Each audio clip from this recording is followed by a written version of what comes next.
We've spent over 10 years on air, shaping a generation of action motorsports, and now we're changing the game again. The best motorsports, the best action sports, and the best of pop culture with some epic guests thrown in. I am Jim Beaver, and this is the General Tire Jim Beaver Show with Brittany Cardone. Grab the popcorn.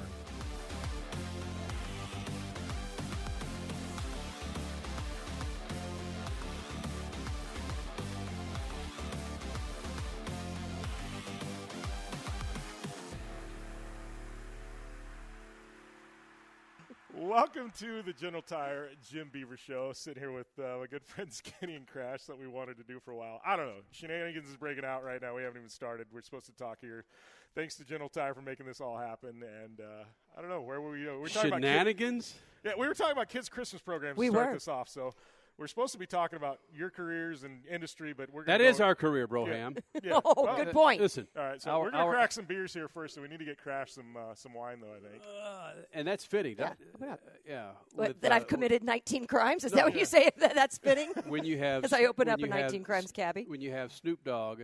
Oh, hell, yes. What is this? Okay, here we go. Yeah. When you got came with a wallet. It's a carbon fiber bottle opener that came in my wallet. Why isn't there a rigid logo on this thing, or a General Tire logo on this thing? You know what? Decals. Actually, I think decals. Hold on. I think the company, is it Rigid? Oh, Ridge. The wallet company is Ridge. We're close. Uh-oh. Does your beer cap say anything? Mine says properly chill. I think it's a great thing to do right Kona now. Brewing Company. All right. And it's on the floor. I had something. Party foul. Hey, pass the corkscrew, So real quick, man, we were talking about our beautiful daughters. Your daughter is, what, 13? 14, just turned 14. She's in 8th grade. Our daughter is 8 years old. And we were talking about recitals. And I got to disagree with Jim, don't call me Beaver over there, because, Jim, you said, man, God, I got to deal with all these. No, he said he's glad he doesn't have to deal with it anymore. What's going to be your ticket when you retire? Your daughter. And if your daughter's not rocking the mic, Broham, and she's not on freaking Dancing with the Stars and stuff, you got to encourage your daughter to be a hell of a singer or golfer or something to help make the old man some dough when you retire. It's going to blow your mind when I tell you this. Right. She's an amazing architect. We're in Phoenix. Home of freaking so the kid literally. So you know how they've got these video games, Sims, Roblox, stuff like that. Oh yeah. So she's been for years. It's got to the point where she builds these extravagant houses that are crazy. So people pay her already. It's kids. Hey, build us a house. So they'll pay her $20 to log into their account and build them a house in Roblox or Sims or something like that. She gets paid by her peers. Yes, to build houses and stuff. Virtual houses. But you get into these games and you look how deep it is, the architecture and stuff like that. It's actually pretty amazing. And she'll go on and she'll be like, oh, here's Kim Kardashian's house on YouTube. And then she'll go into the game and build like the Kardashian house in the game. Oh, that's insane. So she onto gets something. It. Yeah, she has the eye for it. So she decided, I think she wants to be an architect, which I'm completely like, hey. Are you kidding me? Yeah. Screw tennis and golf, man. That's legit. So she's got a knack for it, you know. So I don't know. Let her do what she wants. Yeah, I don't know what you were saying. Oh, you got to be on Dancing with the Stars or whatever. No, you got to be happy. And clearly that's what makes her happy now, and let's see if it takes her into the future. She didn't even like playing the game. She just liked building the houses. Okay, that's even better. She's already ahead of the game, so yeah. She just uses that. So I really need to get her some of that, like that architecture software where you can actually just go in and start building stuff. No, use the $20 that she's earning per house to get the. Tell her reinvest in your business here. Yes. Why not? She has to reinvest in herself now. No, Dad reinvests into her. I'll make an investment in her. Yeah, there you go. Firm. There you go. Thank you, Pops. Hey, what teenagers and so forth are learning nowadays at that age? My goodness, investing is probably one of the priorities that they should be learning. And that's, hold on a second. I know we're digging rabbit holes out of the gate. That's what we knew was going to happen here, though. Yeah. I mean, that's. Listen, Beaver, the problem with listen, we've got the greatest school system that we're in, part of Kyrene. The Kyrene district. Kyrene district that our daughter's in. She's in a dual language school, Spanish and English. Imagine that. She's learning English. No. Certain areas of Phoenix, you need to learn English. True. It blows me away what a 7th, 8-year-old, even 9-year-olds are learning in school now, which should be, and no joke, investing. Think about it. Mm-hmm. Your daughter's learning to build houses on a damn app for $20. Put 4 or 5 more zeros on that in about 7 or 8 years. She's going to own NAU here in a week and a half. I don't know what that means. It's not a bad thing. I don't know what it means either, but it's not a bad thing. If she's owning anything in 7 or 8 years, that's perfection. Think about it, man. Our daughter, every time we get on an airplane, let's play life. Oh, she does. Let's play life. Dad, you want to go through the college end, or you want to go through, let's get my ass into professional life? We always, what do you like? You know what I'm talking about. True. I know. She's 8 years old and wants to have $3 million in the bank by the time she offloads 6 or 7 of her kids. Which is when the parenting comes in and we say, no, hold on a second. That's not real life. Come on. Jim's going, my God. No, it's funny because my daughter loves life too. So it's just that game, and it's come back because I grew up playing the original. You know, yeah. It was something my parents had, and it was like in this old cardboard box. You dust it off, and I mean, you had the old station wagons, and it's completely different now. They've updated it, thankfully, but no, it's a true story there. You know, I do have to ask though. It's like my college degree. I laugh because I got a marketing degree, right? Why do you laugh at that? Because social media didn't even exist when I got my college degree. No. Now what I do is social media. You were ahead of the game, man. No, but here's the deal.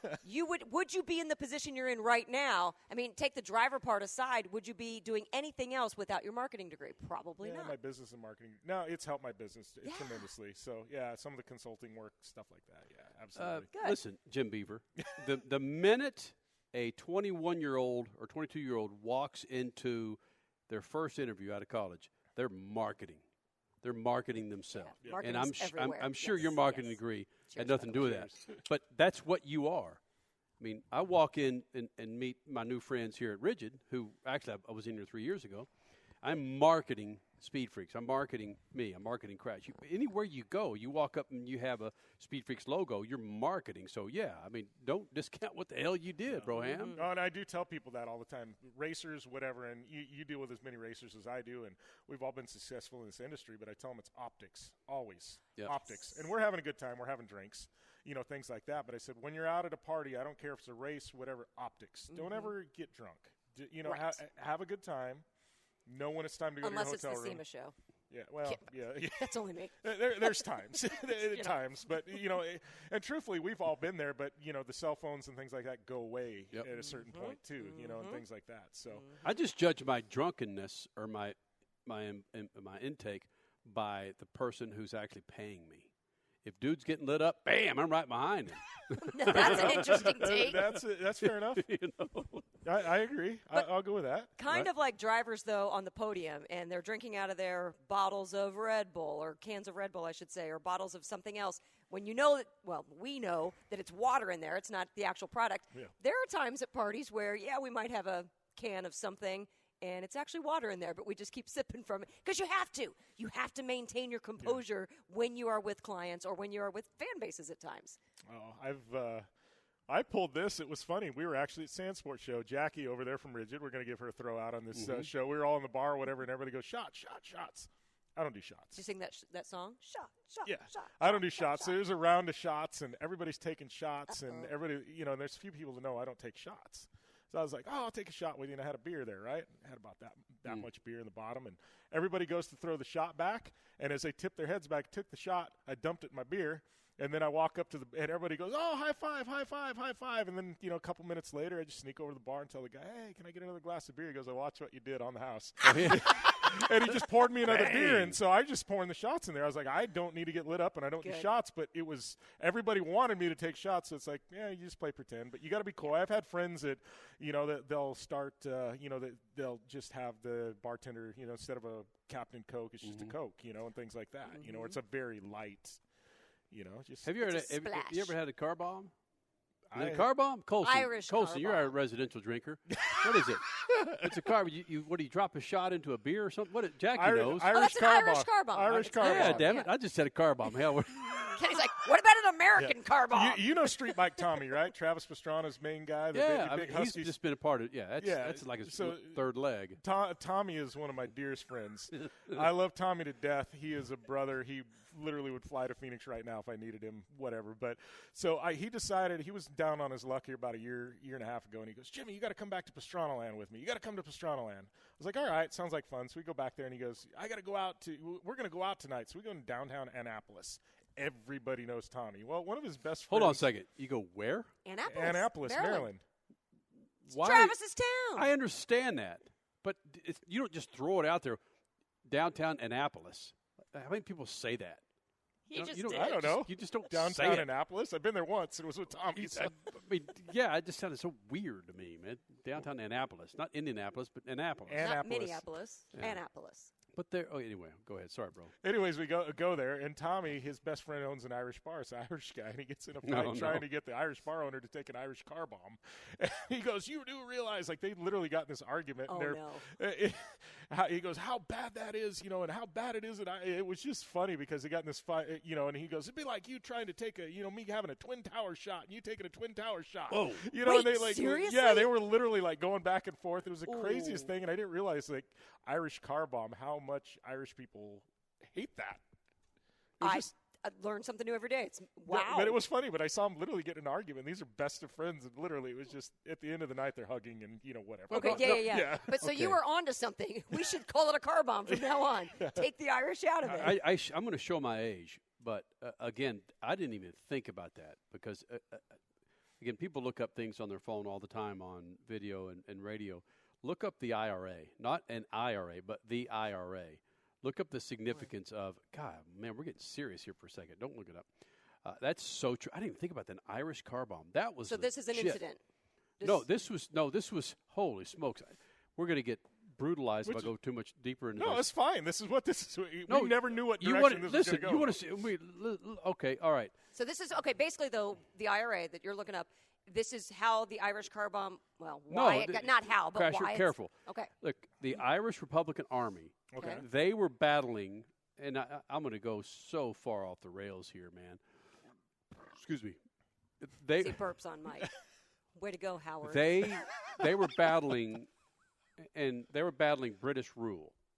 And that's the significance of the stuff that was going on. And again, pardon my ignorance, late 70s. This is what I recall. Late 70s, early 80s. That was significant between the IRA and Jerry. What is his name? We had this conversation with our guy Tim Murphy. Hold on a second, Jerry. One of our Irish friends. Jerry, and it was Jerry with a G, man. IRA. Here we go, Jerry. No IRA. Bam, Jerry Adams. No, is that him? Yeah. Yeah, it was president. Yeah, Sinn Fin. Jerry Adams. This was incredible. The stuff that, again, you talk about kids learning legit stuff back in the day. I'm in my early teens, learning about the issues with the IRA and Jerry Adams and Sinn Fin and the significance of the British rule over Ireland and Scotland and all of that. So I understand, to bring it back to the point, why Cat Daddy was upset. An Irish car bomb, that was significant back in the day. Look it up, man. Okay, hold on. A car bomb? I'm trying to make the correlation to the drink. Yes. Yeah. Okay. Absolutely. I think we're totally safe with car bomb. Okay. Yes. Okay. Yeah. Okay. Holy crap. Man, we got serious there. Yeah. And I probably just screwed up 5 or 15, 20 years of history there. Yeah, My you rewrote apologies, it. but that's incredible what we just did there.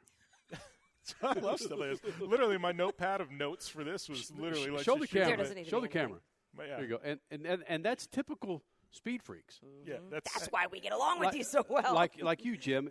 The foundation is motorsports, but it's everything that blossoms. You got to get to motorsports first, and it's the travel to motorsports that's so much fun. It's we could have awesome rigid chaser lights on top of every rig that we have, but it's the point of getting to those lights of, man, I had to drop my daughter off at school, My wife called me, says, "Man, did you pick up the cleaning?" And then so forth and so on. And babe, I don't even have the rig loaded to go to King of Hammers. I mean, there's a life before you get to motorsports, and that's kind of what we do. And with everybody that you interview, that we interview, I mean, they are a motorsports foundation, but we all have lives. Yeah. And you can get to the motorsports stuff and talk nuts and bolts and whatever spec is interesting at the very particular second, but you want to know about who they are, what makes them bleed, what makes them, do anything. Robbie Gordon, one of the greatest off-road pilots in the history of man, one of the greatest overall drivers in the history of mankind. Yeah, if he was patient enough to be in one series for long enough. I would say in his prime, there's probably 5 or 6 guys that I would put, guys like Alonso, Sebastian Loeb, Robbie Gordon. I mean, there's, Mario Andretti. I mean, there's some good universal. Absolutely. You put him in. Tony Stewart. Scott Dixon. We could have 6 different cars here with those guys you mentioned, and Robbie would contend to beat every one of their asses. Absolutely. Yeah. Jimmy Johnson's another one. Yep. In fact, we won't talk about his IndyCar career, but no. He was older then. He needed more time to learn. Here we go, IndyCar. Okay, we're gone. Is he doing the ovals next year, by the way? I mean, Ganassi just announced their road course guy for the number 11. I want to know if Jimmy Johnson. Great point, man. Okay. That's who's going to fill the number 11 for Ganassi. Finish this conversation first. Okay. Greatest of all time. All right, so our good friends at Red Bull sent us to the Dakar Rally. What year? 2004. The year before the Longhorns won the national championship. It's crazy. Why wouldn't you remember that? Jack is laughing. Again, but it was the year we're going to sell some lights here. And some tires. Come on. Absolutely. And some 805s. 805s. And some 19 crimes. So here we go. Red Bull sends us to the Dakar Rally. And it was the kickoff in Spain. Well, that's when they were still Barcelona. That's when they were still doing the European leg, and then they transitioned over to Africa. Yes. That was the legit Dakar. Yes. Yeah, this is before the Assassins. This is before the deer rifles with scopes. Well, the Assassins are the reasons why they had to go to South America and then other places. Okay, go. But did I see last week where they're back? Rolling through Africa and so forth? No, Saudi Arabia is paying them way too much money. They're never leaving Saudi. All right, sorry. Yeah. All right, so, here we go. So, come on. You see what's happening with the World Cup So right Robbie Gordon was sponsored by Red Bull at the time. He was rolling on VWs. Yeah, he had the Touareg program. Exactly. Yes. So we're over there in freaking Spain, and they had the what do you call it? Pre-runners or whatever the hell. Yeah, the first stage was the pre-run. Well, they went from the tarmac to the beach, and it was just the pre. It's basically a parade. It's just exactly. It was lined with fans. So it's again, we're over there with Red Bull, and Robbie Gordon's there, and a few other, just some of the most badass pilots in the history of mankind, and we brought winners. Over the woods, just innocent freaking speed freaks winners through Red Bull. They were brave. And it was did the girl win or did her husband? She won. Win? She won, right? Yes, they were from Northern California. Yeah, awesome. They were just a great because you have some shitbox winners. You can we have some horrible winners. We have, but still silverware from the MotoGP in Indianapolis. Yeah, mark that time there, Broham. Yeah, that's exactly what I was doing. Mark that time. I do the same damn thing. Ron Capps dropped a shit in the goddamn market, and I had to put it down. I did have a side note. Have you ever had one where it slips up and actually makes? Oh yeah, yeah. So I got a call from Darren Peck at Sports Byline. Yeah. He goes, that Tim Montana interview you did. I don't know if you know Tim, the country singer. He's opened for Kid Rock the last couple of years. Ooh. Good, yeah, he's a good dude. Anyways, he goes, you missed 2 fucks. I go, Darren, you're kidding me. He goes, nah. He goes, Sirius isn't going to care. He goes, AFN might. We're just going to ignore it, and hopefully nobody calls. But he goes, just know. And I go, do you want to know how many I trimmed out? And he goes, how many? I go, 41. Yes. And he goes, well, I don't feel too bad. You only missed 2. That's badass, man. That's really good. Yeah, it's the F-bombs. Frankly, our show's 7 to 9 Pacific, 10 to midnight Eastern. You know, if a shit lands every now and then or a goddamn, it's the F-bombs. Yep. We don't get too many of those, right? Not well. It just depends on the conversation. If well, it's you a heated guys get conversation, some winners after they've already been drinking and everything else. So it's like I can. That's true. Yeah, I was going to say that's you guys happened. get these Yes. guys that come off a big win and they've had a bunch of drinks and then call into your show. That's when true. it gets a little loose lips. It's funny though that you say that. We will get back to the Dakar winner and what Robbie Gordon. I did already to her. forgot about the damn. But yes, it's funny how our show, we've been on the air for 22 years now, and we have evolved from the early 2000s to the mid 2000s, getting the winners after they get home, like especially NASCAR guys, because we're 10 Eastern, 7 Pacific. So yeah, they're home. They've loosened up a little bit. They've had some cocktails, like you said. Yeah, over the years that's evolved. Now we get them 2 hours after victory lane when they're still sober, because NASCAR has learned that's a better interview, at least for our image. I'm like, okay, we get it. Ron Capps is famous for that. He will even say it on air. He says, guys, I'm 6 deep. Yeah, that's right. Well, it's funny because I think you and I both. I think we all interviewed Caps within a week of each other because I had Caps on my show and he's become a really good friend of mine. And, he's a great dude. You want to talk about a guy that can wheel anything? Ron Caps can drive anything. Valid. Yeah. Ron Caps, he's in that conversation too, and I don't think being a drag racer gets the credit he deserves. That guy, Antron Brown's another one. That guy can wheel. And Doug Coletta, believe it or not, because Coletta was in midgets before he went drag racing. Is that right? Am I? I don't know that. But the real story. The real story. We have a lot of stories going on here.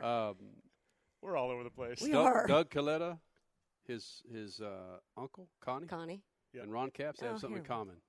Really? They have one testicle. Really? I got an uncle that does. Really? Yeah. Club incredible. Uno. What's yeah, that? we started Club Uno. Club Uno. Like 20 years ago. Ron Capps, Dan Lizowski, Connie Coletta. Who else has one couple testicle? motocrossers. I can't quite. Was Chad Reed in there? I don't remember. I'm No, not going to he say it wasn't. if I don't remember. Yeah. No. But hold on. Can we get back to what he was saying, and then can we get back to I your don't even Dakar know what I story? was saying at this point. So Robbie Gordon, Ron Capps. Ron Capps. we're in downtown Barcelona. All right, we're in downtown Barcelona. No, we're going to downtown Barcelona. Robbie Gordon with a person that might not have supposedly should have been with him, her. Huh? You've had how much to drink? No, not enough. Robbie Gordon was someone in the front seat that she may not have should have been with him. We're driving to this restaurant or somewhere downtown in Barcelona. I can't remember that. And this is Robbie Gordon, main again, street. a fantastic driver. Her and her husband Our winners, yes. were in the back of the Volkswagen Touareg. Well, obviously He was not the race vehicle, driving but so gnarly. through many windy streets. We pulled over by a pub. She got out. She couldn't even get to an alley. She threw up right in front of about 18 feet of window, people eating fish and chips or whatever they do. No, it was a McDonald's. It wasn't McDonald's, wasn't it? It wasn't McDonald's. She just goes, I can't. She goes, blah. But can I tell you how precise he was around all those turns? It was so amazing. Good. And we were just going, oh. And he goes, my God, this is Robbie Gordon driving this damn thing. And it was Statman. Much love to Statman. Wish he could be here. I love Bill. Statman, Crash, yours truly. 2 winners in the back, and Robbie and this other mistress in the front seat. And she just she goes, I'm getting sick. I got to get the hell out of here, man. But just think about it. She could tell her kids, Robbie Gordon made me throw up. Yeah. I got a funny Robbie story. So Robbie, he's got a house in Parker. And I've known Robbie a long time. He used our race shop here and there and stuff like that. So I get this call when he had his the Gordini. He was doing testing in Parker. He's got his house there and things like that. So he calls me and says, Jimmy, what are you doing today? It's like, just not a whole lot, Robbie. He goes, you're coming testing with me. All right, it's August, 120 degrees out. Well, that's why I wanted to, because it replicates Dakar. It's hot. Oh, there you go. So we're out there in the desert, and he goes, all right, jump in. And I look, and he's in swim trunks, board shorts, flip-flops, tank top, no helmet. Gets in, he goes, it's air conditioning. We don't need helmets. Ugh. I'm like, am I going to argue with Robbie Gordon? I jump in anyways. We go out there, and he goes, we got to get this thing stuck. And I was like, Robbie, you're going to, I'm fine in flip-flops, man. I was like, okay, dude, and I'm all right. So no chaser, just you guys? Well, we were doing this little loop through the sand dunes and then coming back, and Got they were it. taking data and Copy. stuff like that. So Right. he goes, we got to go get this thing stuck. I got to see how the air system works on the tires, where we can release air and stuff and get it unstuck. All right. So we get going down the road, and all of a sudden, hot brake fluid, something happens under the dash, and he starts screaming. I was like, what's the matter? I look down, and there's freaking brake fluid boiling, and it's all over his bare skin on his feet. Oh, my God. On his feet. And he's like, ah!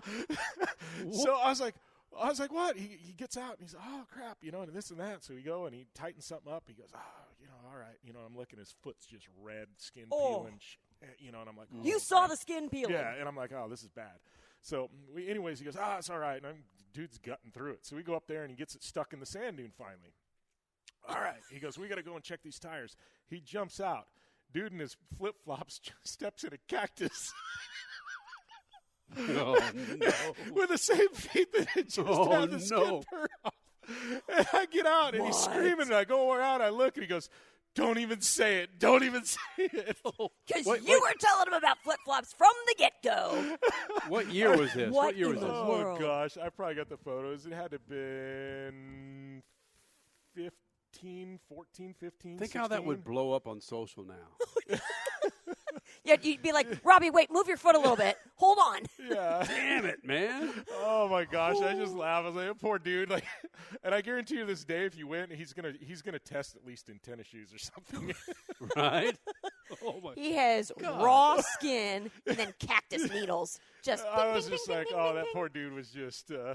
So how'd things work out? Did he get all the data he needed? Yeah, I think they got all the data. Cactus blows and hot brake fluid on the ankles sucks ass. Yeah. Right? All right. Well, I'm getting told we got to take a commercial break. We'll be back after this on the General Tire Jim Beaver Show with Kenny and Crash and Speed Freaks. General Tire delivers for whatever life brings your way. General Tire's Grabber X3 all-season mud terrain tire offers aggressive styling and is engineered for durability with innovative performance features that are ready to carry you through extreme mud, dirt, and rock-covered terrain. For extreme traction that's ready for anything and rugged styling to match, look no further than the Grabber X3. General Tire delivers. Check out GeneralTire.com today. General Tire, official tire of the Jim Beaver Show. Conditions off the pavement are always changing, so why settle for a light bar that just turns on and off? The Rigid Adapt is a revolutionary new light bar that will automatically select from 8 beam patterns that range from a widespread 90-degree flood to a 15-degree spot based on your vehicle's speed. Try that with your knockoff light bar. A dash-mounted controller allows the user to toggle between adaptive mode, beam patterns, and RGBW accent lighting. With Adapt, it's easier than ever to own the night. Dig what you're hearing? Well, do us a favor. Head over to Apple Podcasts and rate, review, and subscribe to the General Tire Jim Beaver Show with Brittany Cardone and catch all of our back episodes.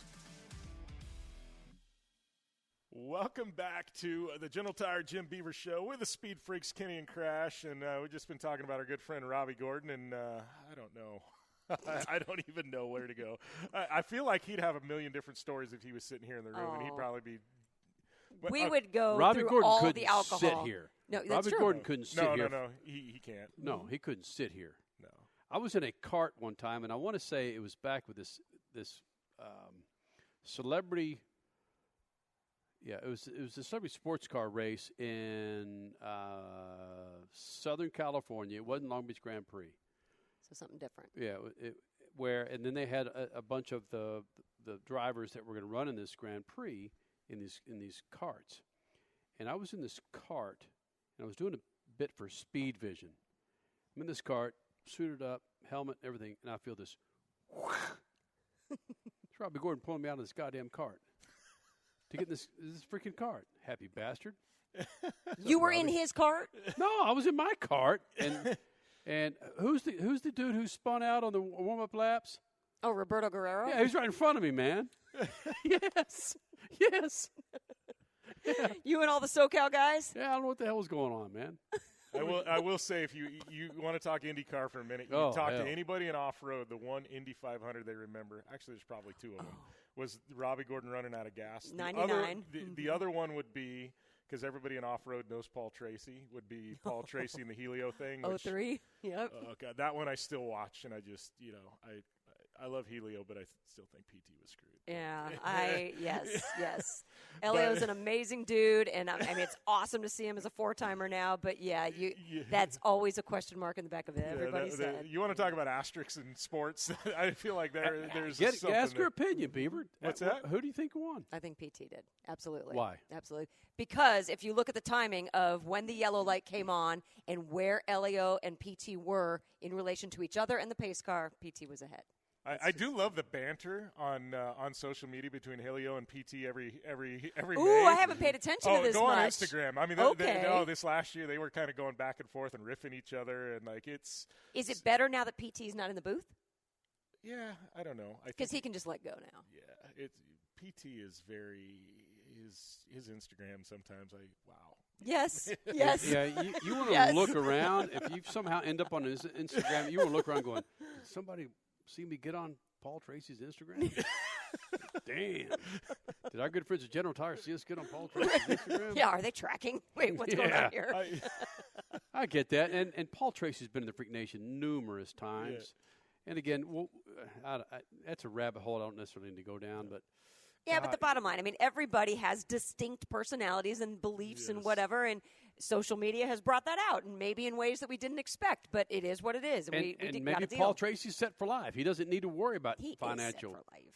Speaking of Arizona residents, he's right up in Scottsdale. I was having this conversation. Is he? Because he was in Vegas for a while. He was. And speaking of off-road, was that when he was with Michelle Huseman?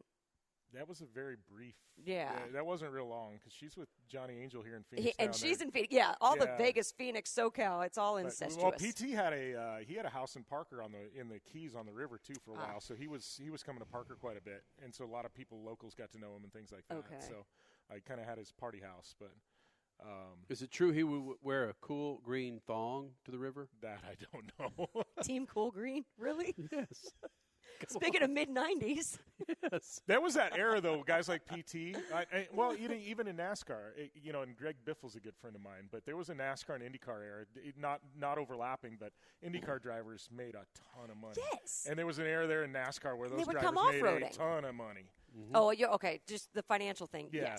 Yes. The IndyCar contracts were just crazy. Now it's a lot of pay-to-play, bring your own pocketbook. There was an era there, though, where the money was just nuts. There's been a reality check in NASCAR. IndyCar's had that reality check for a while, but there's been that reality check recently. Now that NASCAR has turned over to the new generation, those guys don't care as much. They're like they're racing again just for the pure love of it, and they want to make millions, but they're like, hey, as long as I'm winning, I'm happy. Okay, Crasher, help me out here. Our very good friend, I'll just say her first name, Irene. Mm-hmm. We were at. By the way, we've been having ice cream Fridays with 8-year-olds, 7-year-olds, 6, 5. With my daughter and her friends for 4 years now. Arguably, right. Yes, but keep going. So Fridays, we always have ice cream Fridays. And 4, 5, 6, 10, 20 of her girlfriends show up at ice cream. Irene showed up today, the mother of Henley's best friend. And she says, my husband now has Peacock Network and is really getting in IndyCar. Oh, no. Yes. And again, think about this. We're in this bubble. We're in a very small percentage of people that know the difference between IndyCar and Formula One. 99% of the people around this world have no idea. Well, I'll take it back. I don't know how many Formula One fans would know the difference, regardless. They know the difference. Formula One fans are diehards. They know the difference. They go, oh, that's not my F1 car. Anyway, she was asking the differences, and I had explained what open wheel meant. I didn't know what open wheel meant 30 years ago. I didn't know what the is open. Oh, okay, I get it. So I had explained that, and then I tried to tell me how far I'm off here.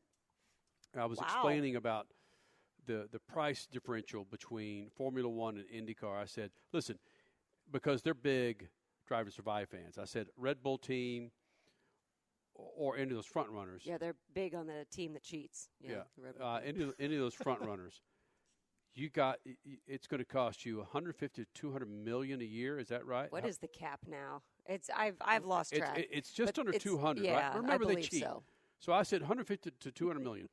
But I said for a front runner in IndyCar, it's going to be anywhere from 5 to 10 million. Mm-hmm. Is that right? That's correct. Yeah. Okay. Now I also said that which used to be 20 million, by the way. So it's So what I also said about Formula One drivers and IndyCar drivers per se, I said Formula One drivers before endorsements can make anywhere from $10 to $15 million a year.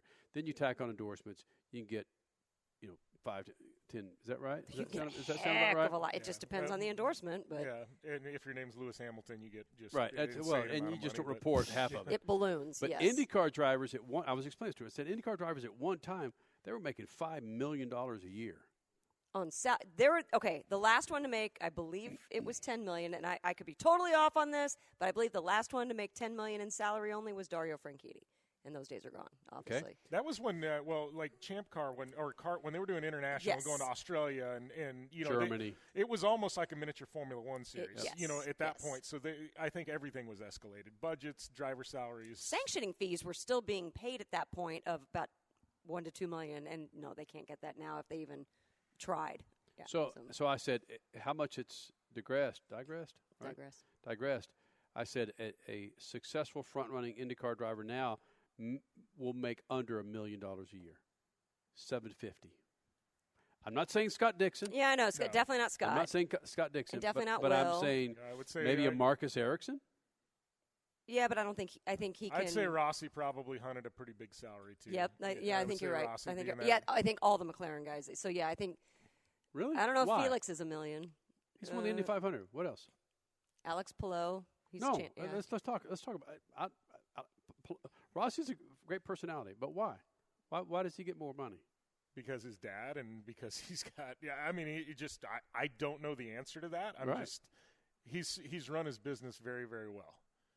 His race business. His business of the Alexander Rossi brand? Yes. Yes, I would agree with that. Yes, he's run his business very good. He's surrounded by some really good people. I love his personality. I love the fact that he's got very little filters in a lot of his conversations. And he's very dry. I love Rossi, and I've interviewed him enough times where there's a shell, and you got to break to the shell. Yes. And once you break that shell with Alex, he's hilarious. Yes. And you got to learn he loves whiskey, and there's things like that where once you get the real Alex, I mean, and you understand his dry sense of humor and things like that, he's actually funny as hell. Here's some great. This is how long we've been doing this, Beaver. Back when you were like 6 or 7 years old, we started Speed Freaks. Hey, that's a compliment. We're at Performance Racing Industries. I was in my young 20s, and you guys were one of the inspirations why I'm doing what I do now. So. That's scary. That's a little scary. Actually. So where's your black man? Where's your girl co-host? Sorry, that's what Speed Freaks does. So listen to me. What the hell were we talking? Oh, so we're at PRI in Orlando. Okay. 2004, 5. When did they change it from Orlando to Indy? Well, it was Indy first, then it went to Orlando for a few years, and then now. Everybody talks highly of the Florida years because it's so colder than shit. Yeah, right, exactly. December. It was always cold in Orlando too. It snowed at the kart race in Orlando one of the 3 or 4 years they were there. So I'm like, okay, and we're mad about Indy for what? Yeah, that was interesting. Okay, so we're at PRI, maybe 2004, 2005, doing one of our Speed Freak shows for, Jesus, was it Speed then? Speed? This, to be honest, Speed if it's channel? the story I'm thinking of, this was radio only. Was This was Radio Row, yes. They paid for us to come out there and promote it on our radio network. This father with his little 15, 16-year-old comes by and starts talking to us and Steve Lewis with PRI and says, listen, my son is doing so well in karts and shifting and blah, blah, blah, blah, blah, blah, blah, blah, blah. Northern California, man. He's got a great road ahead of him. I just want you guys to know about him. Alexander Rossi. Really? What the fuck is this kid, man? Bullshit. What is this? Come on. Well, I think we can go to Danica Patrick in That's where I was. California Danica Speedway. Patrick. We're at California Speedway. With her mom. No, we're not. No. She was not. We're walking down the pits of the kart race, right? It was kart. It was the kart sanctioning series, yes, yeah, not go-karts. It was kart at the time. And this is probably around the same time, man. No, this is the year 2000. This is way before. This is bullshit. Before she, no, I disagree, man. I promise, because I'm sorry, she won Japan in 2004. So this is way before the Rossi. She didn't win 2004. Yes, she did. Yes, she did. No, she didn't. Look it up, Beaver. Well, I'm trying to think. Like 2004, was it? She early? didn't. No, because I think early or 2000 07. she was still doing like Toyota Atlantics and stuff, right? All right, look up when she won Japan. Okay. 07's going to be my second one. Win. I was saying 07, 08. Okay. Yeah, I was going to say 2008, man. I was going to say. Excuse me, that's 4 years ahead. But look up when she did her photo shoot because we met her before her photo shoot. I don't care. This was like her Maxim or FHM photo shoot would have been. It was because somehow I came across at some point one of her Toyota Atlantic, her marketing decks. Okay. And Tom Blattler was doing her stuff. Yeah, and that was early 2000s, and I think the Maxim. I remember walking into to a Barnes and Noble, and I'd always go and get like Racer magazine and F1 magazine, and there was the one place that carried stuff from Europe, and they had a rally magazine that I'd always get, and I remember like seeing an FHM, and it was like Danica Patrick, what the heck? And I looked, FHM. and I was like, yeah, and it was. I think it would have been 02, 03-ish, 01 maybe. Okay, right around that time, we're walking in the pits at the kart race, and Danica knew of Speed Freaks, and she comes up to Crash. Did you have the hoodie, or did she have the hoodie? She had the hoodie. She had the hoodie. She comes up to us talking about herself. I'm Danica Patrick. I'm going to be able to da-da-da. And she was commenting on Crash's hoodie. No. She had the hoodie. I then go, I love your hoodie. And to this day, that's one of those stories where you think, what just happened, man? And then she, boom, Bobby Rahal, and then Crasher. How many years ago? Danica will never go to NASCAR. I did say never that. Go because I knew how much her dad didn't like it, and I'm like, he will not allow this. No. Her dad still didn't like it. That's still to me. There's two drivers that I wish never would have transitioned, and you can look at Tony Stewart and go, you saw what he accomplished. Oh, he was great. Yeah. Danica Patrick, I wish she would have stayed in IndyCar. I think she would have had more wins and a great career. Sam Hornish Jr.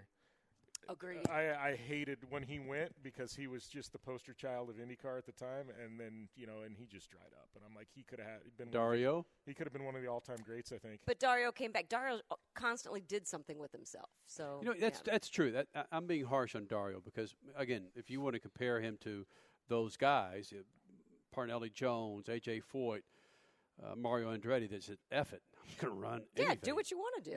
Yeah, dip your toe in it, have fun. But Mario Andretti never said, I'm going to go full time in the Busch Series or the Cup Series. Right. Like those guys that said, I'll do some one-offs. But it was a different time. You could do one-offs then. You can now too, but you have to go through all your contractual obligations on what's allowed. And not as easy. You bring up Tony Stewart again. Damn, I know what he did in what the hell they call it then? IRL, Indy Racing League. That was when the Northern Lights, the search engine. Exactly, was search engine. The Northern Lights series. That's what I was referring to. Indy Racing Northern Lights series. Yeah, and people are going, "What's Northern Lights?" It was a search engine. It was like a Yahoo or a Google or an AOL. Yeah, it was. He won that in the Menards car. Same with Jeff Gordon. Jeff Gordon wanted to run open wheel IndyCar, but they just you're a piece of what? Holy sheep shit. Just imagine if those guys, we might be talking a different language if Stewart and Jeff Gordon would have done crazy numbers in open wheel. Full-time in IndyCar? Right. Yeah, but the series, however, and I'm just going to say this, it's the truth, it screwed itself before that was able to become an opportunity. Can you screw the pooch 3 times? Well, IndyCar's given it a good shot. See? Because they screwed the pooch with the split in 94. They screwed the pooch trying to get things back together, which they did successfully get back together in, the 08-09 era. But they've screwed the pooch since, and you want to know damn a it, great Roger story. Penske, let's go already. You want to know a great story. We've got so many gnarly stories of doing this 22 years. So, Tony George Chris Pook. Oh, geez. So Cart and IRL. Okay, explain who Chris Pook is, Crash. Chris Pook was at the time the president of the Cart Series, but he was basically the grand poobah, the pontiff of the Long Beach Grand Prix. He made the Long Beach Grand Prix what it is. So Chris Pook is on the air with us. Was this? Now we are like 03-04 era. Okay, but he was on the air with us promoting Long Beach Grand Prix? I don't remember what he was on for. Okay, but it was in the spring. So Chris Pook is on the air with us. This is when it's the early 2000s. We're on. This is so cool because I remember we were in the KLSX studios in Los Angeles, and on the screen, as Chris Pook is talking to us, our phone op on the screen says, Tony George. ... is on his airplane listening to Chris Pook's interview. And wants to get on. And Tony George, if you're not familiar with Tony George and the George family crash. Well, they owned the Indianapolis Motor Speedway up until they sold it to Roger Penske right before COVID. So, yeah, and that was since the 40s. So this is when it was CART versus IRL. Oh. It was just, and Chris Pook was trashing the IRL and trashing Tony George. And Tony George heard Tony George is 32,000 feet up listening to this goddamn interview of Chris Pook. Sorry. Just trashing. I'm just going to listen to the whole thing, and we'll just bleep of that just way. Trashing. I hate post-production for that reason specifically. Too many cuss words. So Tony George is listening to this, just crushing him. And then we'll be right back, Freak Nation, with Tony George. But Chris did not stay on. He had no idea. No. And I forget, again, this is when you send out promotional announcements of your show would send emails, via fax and emails. So somehow Tony George got word that Chris Pook was on the air with us. So he was he flying back from the California race when there were 5,000 people that showed up? Something like that. No, that was when the merger had already happened. But so yeah, whatever.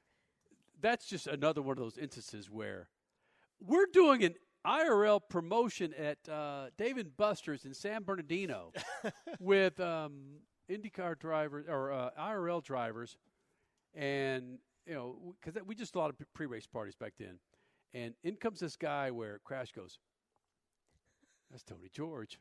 Oh, that's right. Oh, speaking of flip-flops. Yeah, who the fuck is Tony George? I didn't know who Tony George was. I didn't know who the hell he was. I think you even asked me, what does he drive? What does he do? He drives a pretty nice car back home. Not that I know. He probably has a driver. She goes, Tony George is in the George family, Indianapolis Motor Speedway, and all of a sudden a little, bing. That effer is right here at our party? At our party at Dave & Buster's in flip-flops and jeans, and he's worth $2 billion? Tony and I became quick friends right then. Tony, I know all about your career, babe. Hey, what's going on? Liar. Your mom or your sister? Who's been singing the national anthem or the Who's the Gentlemen Start Your Engines? No, okay. Yeah. Back home again was Jim Neighbors. For credit. What are you talking about? His family doesn't sing. Well, who? Mary Home and George could barely say "Gentlemen, Start Your Engines." I mean, come on, let's be honest here. His sisters were cool. You're not going to have to worry about your edits. You have to worry about your social media on this, Beaver. Sargent's such an idiot. Well, I want to hear about some of your behind-the-scenes stuff. What's some of the stuff that just blew your mind and you're like, whoops, kind of took you behind and you were a little shaky? Do you have? Can you answer my question? Do you have? Because this will tell you. This is how to tell you how dialed in we are. Do you have an Iron Man catheter? One of Ivan Stewart's catheters? Yeah, I forgot about that. Yeah, I don't want one of Ivan Stewart's catheters. I'm going to be honest with you. I mean, if you've got one, you do you, Kenny. How many catheters do you have, though? Are they all Jim Beaver branded? I have thrown all mine away. Really? Use them, throw them. I don't traditionally We had him in the studio one time, and we just got off for 15 minutes on catheters. It just blew us away during the... Do you still have it? Somewhere. Yes, autographed catheter? Bro, as silly as that sounds, think about some of the gnarly folks out there. I have. Look. Can we be truthful, though? I don't think it was used. You don't think that's that actually there's a ... there where it could have been used. I mean, this is that's a good point. But why would he have it in the studio anyway? Come on, he brought it back, man. He brought it saying, "Look, guys, I'm here," because Lugnuts Gordon, who was with us for the first 7 years. I just remember he was the guy that had the Oakleys that went over the top of his head. Yeah. I don't even know what those are called. And over the tops, I think. Yeah. Oh, yeah. I think that's pretty. Yeah. It was the ugliest glasses Oakley ever made. Absolutely. But Lugnuts and Scotty Cannon in drag racing, they could wear them all day and be He just asked fine. him about Iron Man coming. Iron Man was like one of our first 4 or 5 shows, and went out to Speed Zone and actually raced people on dragsters and carts at freaking Speed Zone off of whatever the hell freeway that was in Southern California. First Speed Freaks I ever listened to, I would tell you the guest. And I remember I saw, there was an email blast, something. You remember Alan Pfluger, Flying Hawaiian? Oh, hell yes. Yeah, so Pfluger, that was the first one I ever listened to. And he's not alive anymore, is he? What's that? No, he's alive. His dad passed away. He got into some gnarly drugs, right? No, he didn't get into drugs. He got into tax evasion and weird stuff in Hawaii. Crap. Flying. Well, listen, you want to go through more stories, bro. Yeah. Stories make Alan, sense. and I will say this because there's a lot of people on there listening that know Alan. Alan's always been nothing but amazing to me. Super nice guy. Are you sure you never got into drugs? He could have, but I don't know. Why are you trying to drug it? Well, because there was something there. The Flying Hawaiian was badass. We had him on the show. We're at Irwindale Speedway. Was this before you when we did this? Possibly. We were again. I was shopping Speed Freaks a year and a half before Speed Freaks started. I want to get into that. Hold on, Colson, where are we at? I think we're gonna take. We're gonna take a short break before we get into how Speed Freaks started. So, all right, we'll be back after this on the Gentle Tire Jim Beaver Show with the Speed Freaks. When it's time to replace the tires on your vehicle, General Tire delivers the tires you need for both your next big adventure and your daily commute. Whether you need all-season traction, lasting treadwear, or a quiet drive, General Tires are designed to deliver whatever life brings your way. From all-season ultra-high-performance tires for passenger cars and crossovers to extreme all-season mud terrain and tires for light trucks and SUVs, General Tire delivers great performance. To find your ideal tire, visit GeneralTire.com. General Tire, official tire of the Jim Beaver Show. Don't just shred your way through any off-road rugged terrain. Get into gear with GSP XTV and let us redefine your adventure. The GSP advantage of quality and performance sets a standard for UTV axles. We strive to provide premium ATV and UTV axles to keep you shreddy ready. Kick up some dirt and get in the driver's seat with GSP XTV. With over 35 years of experience, drive with a company you can trust. Drive with GSP. For more information, please visit us at gspxtv.com today.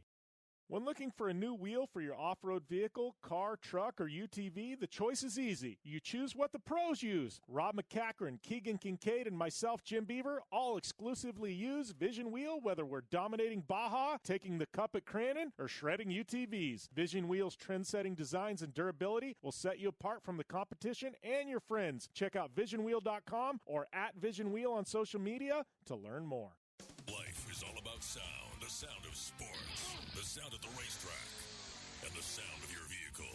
Don't drive around listening to this. Drive around listening to the sound of performance. Gibson Performance. Gibson Performance Exhaust is the company who can turn this into this. Remember that life is all about sound, and Gibson Exhaust is the sound of performance. Check out your next catback exhaust system, headers, muffler, or UTV exhaust at GibsonPerformance.com and get more power and more sound.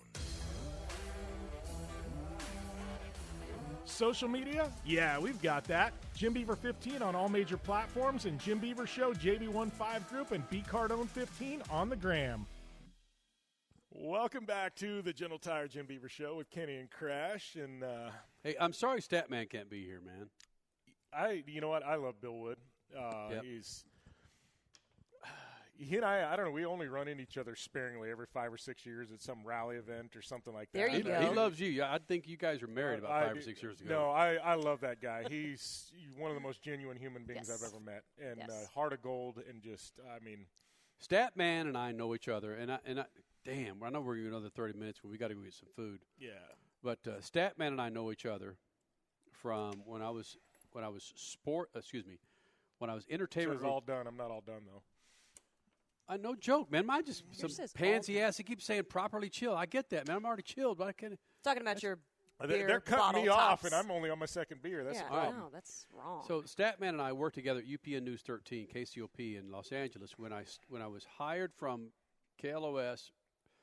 Oh God, I was doing Japanese TV to Los Angeles, and I was KLOS, and I left KLOS to go with KCOP Channel 13, doing entertainment reporting, music, because my background is really music. And Bill was a big producer there. Statman was a big producer at UPN News 13, and he and I started to gravitate towards each other in like 96, 97 because of his fascination of just music, and he really wanted to learn more about music. One week, you see me at the anchor's desk with Metallica and then Master P, Anthrax, and Celine Dion. I mean, I'm in the presence of some pretty freaking high names. Yeah. and widely diverse. How Statman and I became involved was he said, dude, we got to make a year-end best of or something of what you're doing here. Nobody's grabbing these kind of crazy entertainment musicians like you are. So Statman started producing a number of my year-end pieces. He started producing these live pieces where I'd be at Borders Books with one camera, and there'd be Tommy Shaw and Kenny Sargent sitting here in freaking happy-ass rigid chairs talking shit.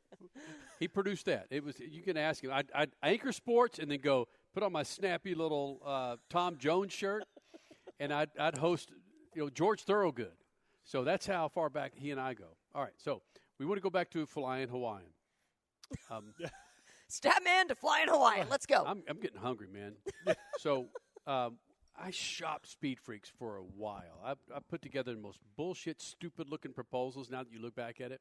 And I think we all did those, though. Yeah, we did. No, not like this, Jim. You should see the ones I made when I was 18, sending to Budweiser, trying to get them to sponsor my program. I wasn't even 21, and I'm sending proposals to Budweiser. Okay, you're probably right. Mr. Marketing right here. Good for you. Because Budweiser sponsored everything. You're like, I know they got money. They got a hydroplane. This off-road program's cheap compared to that. Makes sense. Exactly. That water's on dirt somewhere, man. Giving them $1 million, just give me $10,000. Isn't that true, man? Our very first client was Speed Zone. I think it was like $1,500. Yeah. But we were like, oh, yes. Oh, my God. So I should have – okay. So I was shopping Speed Freaks for a while. Channel 13 didn't renew my contract. I wasn't going to anchor sports anymore, be sports entertainment reporter. So what are we talking, 98? No, we're talking 2000. Okay. 1999, when I knew they were going to renew it, I thought, God damn, I better come up with something, man. I need work. And I came up with this crazy idea to talk motorsports, but to bring it to a level that's never been attempted, because every time you watch those happy bastards in NASCAR and IndyCar and NHRA, they'd be wearing a tie and a pink shirt and a blue sports coat. I'm going, that's not who the hell's in the pits. That's who's not. That's who's. You're forcing your happy pink shirt bastards on all these people that don't even understand how to tie a tie. And not they're only extreme sports athletes. Yeah, like, talking to freaking this 18-year-old Brian Deegan is going, yeah. Hey, and Brian. Betty Parsons is how going, does it feel? Hey, Brian, how does it feel to do it? So something happened, and I wish I could really go back to the germation, is that a word? Germination? Whatever. How it okay. But Irwindale Speedway, I did some things at Irwindale Speedway with You're talking about how you germinated the show? There you go. Or how it germinated? So wow. I knew that freestyle motocross was hot. I mean, this is just before Carey Hart landed the backflip in Philadelphia in X Games 2 or whatever the hell it was. Okay, and he broke his freaking spine. Because I just want to bring an extreme attitude to motorsports. Tony Stewart, don't give a shit about your nuts and bolts. Why do you not like Jeff Gordon? Why do you want to punch him in the face? That's the attitude I want to bring. Had the comedian Lugnuts lined up, had Statman, a black man in motorsports who could tell you the color. Dude's a genius. I mean, Statman is a perfect you talk driver with him, himself. The stuff he pulls out. Yeah. I'm like, where the hell do you know that, Bill? Yep. Richard Petty to Sebastian Loeb to Travis Pastrana to AJ Well, Four. you brought up Barcelona with the Dakar Rally kickoff many, many years ago, and we're just standing there waiting for the elevator, and Stat just out of nowhere goes, Ari Vatanen, hey, Statman from Speed Freaks. And I'm like, huh? He just picked him out, and then they started having this conversation. Ari Vatanen, one of the greatest of all time. World Rally champion. Yeah. Yep. I'm like, wow. Yep. Yeah, it just Statman, Bill So, Wood, yes, I'm sorry he amazing can't be man. here. Yeah. But he was there for this freaking flying Hawaiian bit. So we're at Irwindale Speedway, up in one of the suites. They set us up there. They knew we were on to something. This is before we landed our first show, I think. It had to be, yes. If it's one So of them, in this yes. suite this is pre-me. is every one of those effing metal militia dudes, every effing one of them. And it's me, Statman, and Lugnuts. We're in this, and one of those militia dudes, Mad Mike Jones. Oh. I'm going there. And if there was ever a cretin, it was Mad Mike Jones. So we're out on the balcony of our suite watching some prelims of the freestyle stuff. And Mad Mike Jones and his cronies are up in there. I mean, again, this is Twitch. This is Lusk. This is all those bastards, man. And we were looking for something to drink. Mad Mike walks out with a bottle of wine. Says, "Would you guys like something to drink?" Look at the bottle. Red blend. It's full, but it's white. It's clear.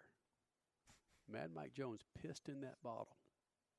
He walked outside and tried to offer us some red blend in that bottle. That's our first encounter with Mad Mike Jones. But Lugnuts from our show took a drink. No, he? He didn't. Oh, I thought he did. was close. I thought he did. Listen, I thought he did. Lugnuts wouldn't know the difference between rosé and black. He wouldn't know, but he was. It's a very good point. Oh, no, I just no. And Statman is a big black guy, man, and it's like we just kind of went right next to Statman. You want some of this? Do you? Even Mad Mike Jones went, "I don't want none of Statman." Well, the funny thing is Statman, I mean, Bill, he's intimidating. He's a big teddy bear when you get to know him, but Yes. he's an intimidating dude. You look at him, nah, I don't want to screw with him. No.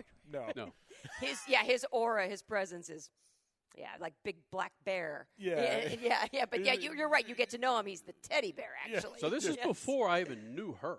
That's This is pretty way before. So what I did to start Speed Freaks, and I know we got to run because I know everybody's hungry. Yeah, we got 15 minutes. Okay. Still, So thank you, General Tires, for making this thing possible. Yeah. So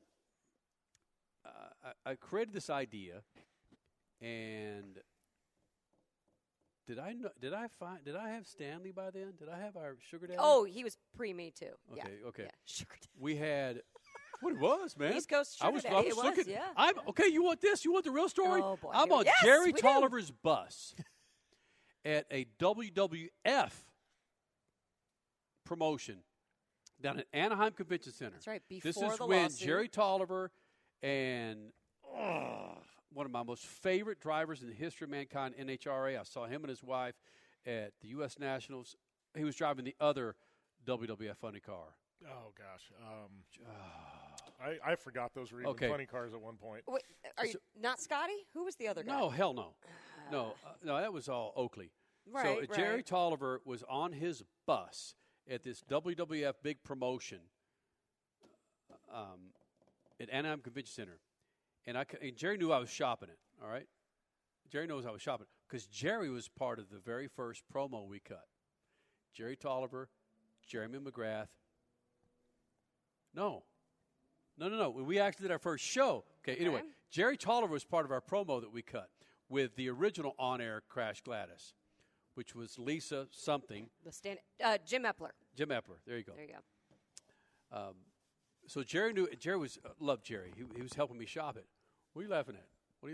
Nothing. So I'm on this bus, and he says, Kenny, well, actually, because I don't remember how I got there. I'm on the bus. He says, Ken, I want you to meet this guy. And I explained everything to this person. And he says, let me think about it. This person had a significant interest in WWF at the time, financially. And maybe a week later, he says, I want to invest in the show. So he gave us the seed money to get on Los Angeles to pay for our time. And it was only for 6 months. Was this the tail end of '99 or the beginning of 2000? This was probably 3 or 4 months before June 25th, 2000. Okay, so this is the beginning of 2000. This is probably early spring, late winter when this happened. He says, I want to invest. So he invested the money. We got on KLSX and proved that we could make money for this station. Budweiser, Speed Zone, Lucas, another tire company prior to GT, who Travis Roffler was with, and brought us, and poof. I mean, like everybody, we had our peaks and valleys, but the process of getting to that first show, Crash Gladys, it ended up being her and another girl that we were choosing. But before that, there were 5 girls out of 100 girls that auditioned for it. In L.A., back in the day, you would send to, it's called breakdowns. You would send information about a production that you've got rolling and the description of the person that you needed, movies, TV, and even radio. We were looking for a female co-host, looks great, #MeToo, sounds good, knows a lot about... We need to make a reel out of that. Yeah. #MeToo. Yeah. Make a reel out of his auditions. Remember, this is 2000. So, looks great. Oh, this is going to Hey, be... baby, come on in here. Come on in here. This is the nut kicker. You're married to him. Yeah. I know. Yes. There was something there. And what Not at happens the beginning. Not at the beginning. is you send a headshot and you send a resume. That's what you do. You send them to these locations. So they were all sent to my home office, and there were hundreds or something. And so I narrowed it down to 6, and she was one of them, and 5 of them, of course.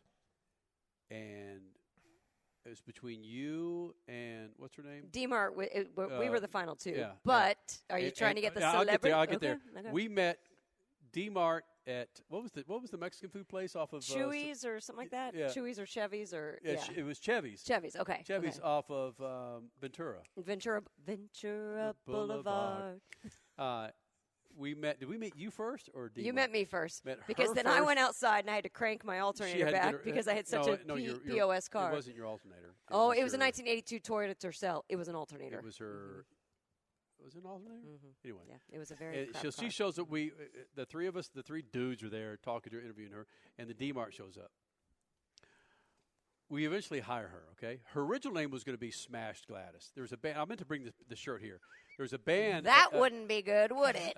I'm just saying. A hair metal band in L.A. at the time, and I had their T-shirt. They were named Smashed Gladys, and my story was, it'd be cool. Let's get a lawsuit. Because it wasn't my story. What a douchebag. So no such thing as bad publicity, yeah, right? Well, when my business partner is an attorney, yes. So how long ago was it that I went back and looked at those resumes? Okay, so you hired me in, our first show was June 25th, the year 2000. You probably went back and looked at the resumes of the final 6, the final 5, whatever. And it was after we got married. We got married in 2009, so this was like 2010. So I saved them. I'm looking through these. Well, yeah, because it's a great memory. Thank goodness you saved them. I'm looking through these photos and resumes, and it's like in a manila folder. What? Eva Longoria? No kidding. Yes. And on her resume, I auditioned her. On her resume says she can learn about motorsports. In a yellow Post-it note. And I think I'll still have that Post-it note on there. She can learn motorsports. Her agent wrote that, yeah. Yeah. Meanwhile, she goes on to be a desperate housewife, and I come in to get here and find my husband. So 6 weeks, 7 weeks later, who do I fire? I was going to say, you guys had a falling out or Oh, something. yeah. There was something at one point. I remember yeah. hearing bits of that.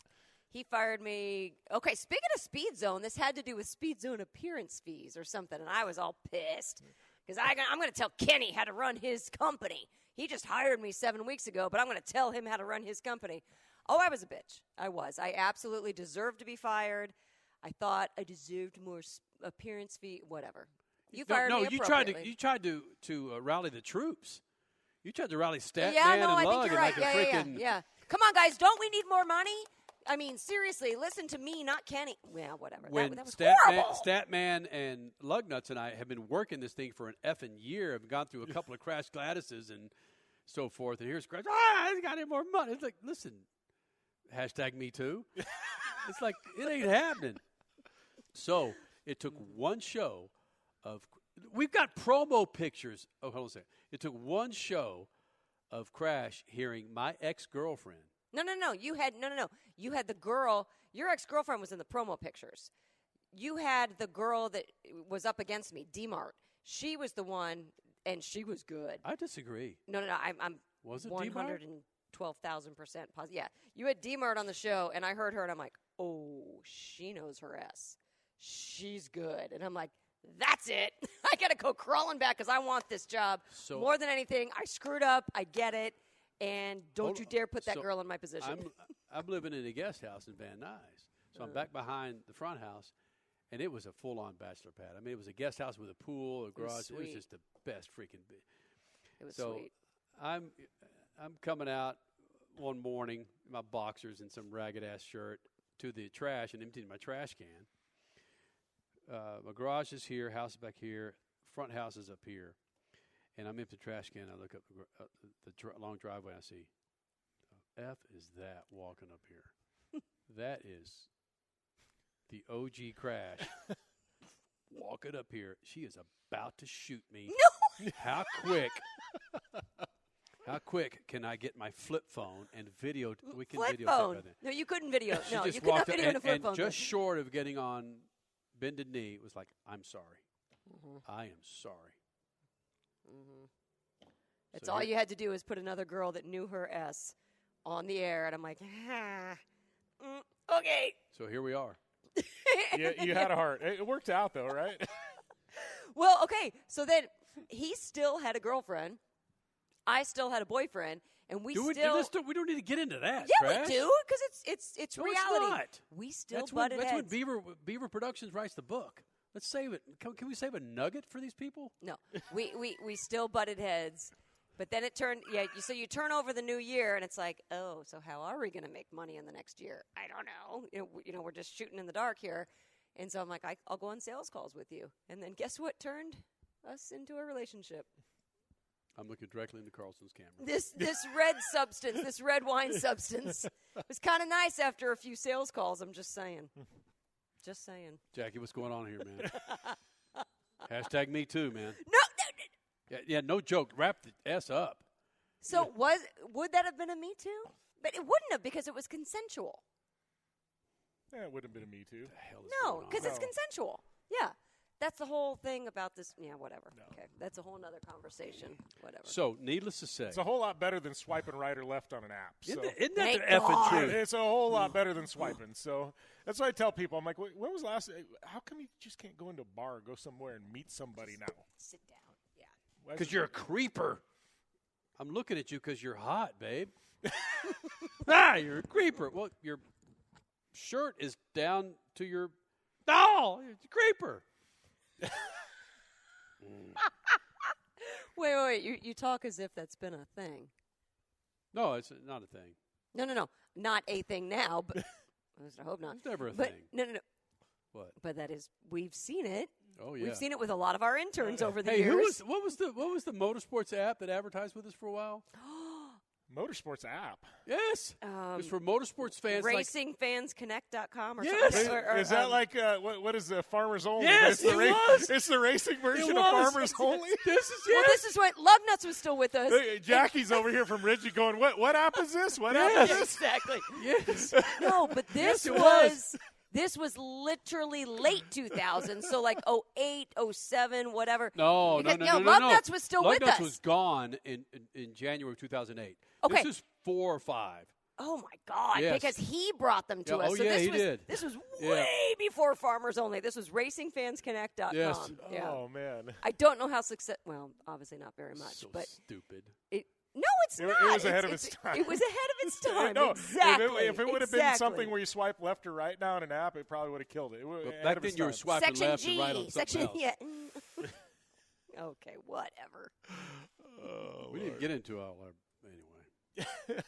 I feel like at some point down the road there needs to be a part 2 to this. We'll just infuse That's Statman fine. into this That's thing. fine. Yes. Yeah. Oh, without question. We'll have to make something happen. Without We'll question. get Stat in. Because after our first show, which we just did January 25th, the year 2000, after our first show, we go up to Cat and the Fiddle, which doesn't exist anymore in Hollywood. Was that off of Melrose or off of Sunset Boulevard? Sunset. Okay. And we're in here, and I'm like, wow.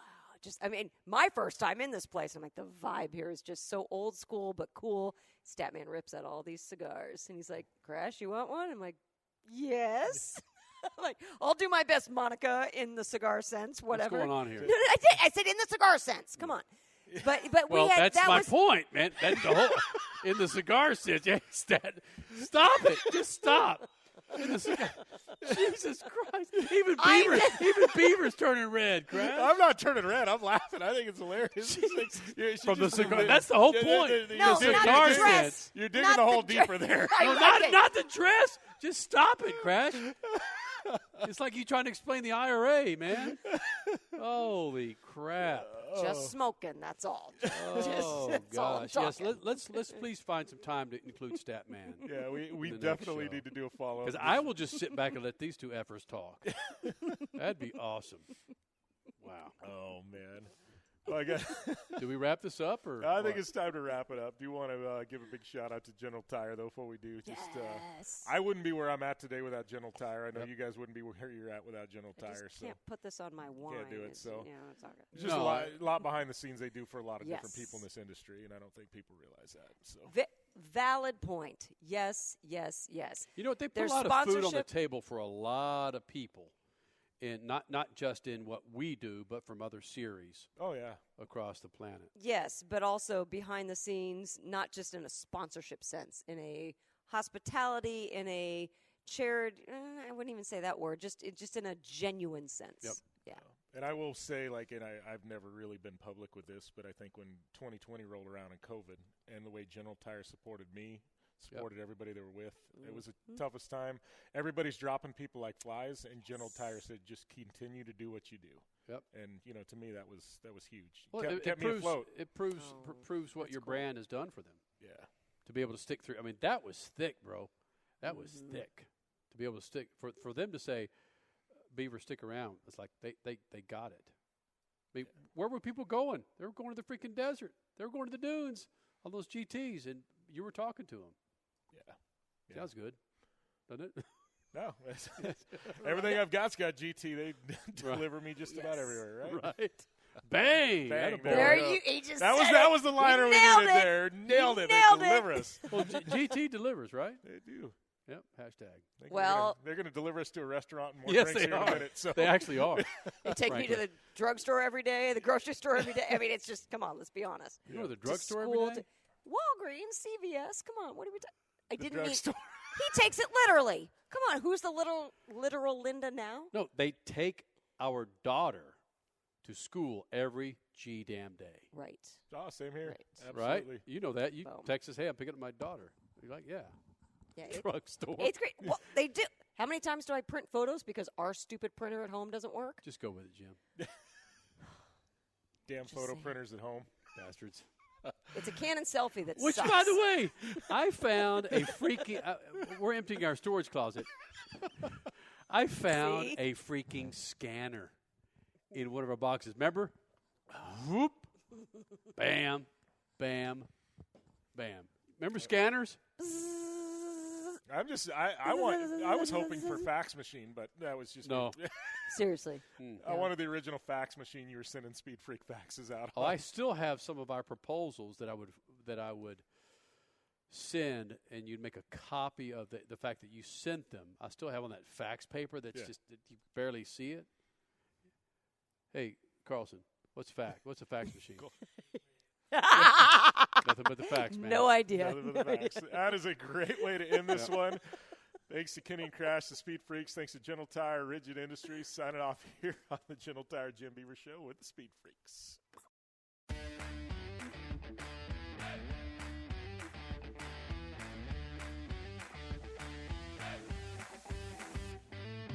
That's a wrap for this edition of the General Tire Jim Beaver Show with Brittany Cardone. Don't forget to subscribe on Apple Podcasts and follow Jim Beaver 15, B Cardone 15, and Jim Beaver Show on social media. We're also on the web. Hit us up at jimbeaver15.com for all the latest. We'll see you next time.